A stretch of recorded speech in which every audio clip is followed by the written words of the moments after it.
اس سے مرض دوسرا یہ عدم تقلید ہے۔ امام بخاری نے یوں کہا، امام بخاری ایک صاحب تشریف لائے ملنے کے لیے، کہنے لگے بخاری کا کیا اعتبار ہے؟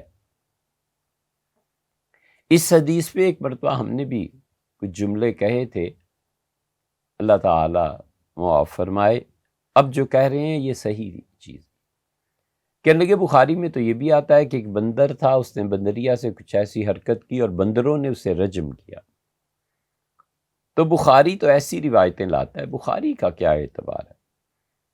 میں نے کہا حضرت آپ بخاری کو روتے ہیں، ہمیں تو قرآن پہ رونا آتا ہے، اس قرآن کا کیا اعتبار ہے جہاں وہ کہتا ہے کہ ایک بھائی نے دوسرے کو قتل کر دیا، فبعث اللہ غرابا، اور اللہ نے کوے کو بھیجا اور کوے نے دوسرے کو مارا اور پھر اسے سکھایا کہ زمین میں کس طرح دفن کیا جاتا ہے، اور اس نے اپنے بھائی کی لاش کو کوے کو دیکھ کیا۔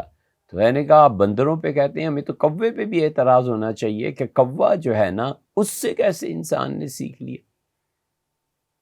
ان کا وہ بھی قابل اعتبار نہیں ہے، بخاری بھی نہیں اور وہ بھی نہیں، دونوں ہی چیز۔ کیف یواری سوءتہ، اپنے بھائی کی لاش کو کیسے دفن کرے، انسان نے کوے سے سیکھا۔ اس لیے جو آدمی کبیرہ گناہوں میں پڑ جاتا ہے نا بچے، وہ پھر جانوروں سے بھی بدتر ہو جاتا ہے۔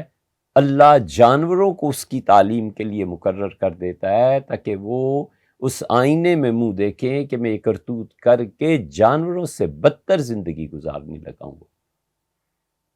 ہمیشہ اللہ سے ڈرتے رہو، کبائر سے اور صغائر سے توبہ کرتے رہو، سب سے پہلے اپنی ذات کو جانچتے رہو کہ میں کتنے پانی میں ہوں، کبھی کسی کی نیت پہ حملہ نہیں کرنا، کبھی کسی شخص کے کریکٹر کو زیر بحث لانا ہی نہیں، صرف علمی گرفت ہے، صرف اس کے نظریے اور عقیدے، نظریہ اور عقیدہ عیسیٰ علیہ السلام کے انتقال کا، پھر اس پہ دلائل دینا کہ بالکلام آزاد اور فلاں اور فلاں اور فلاں قائل تھے، کچھ نہیں ہے۔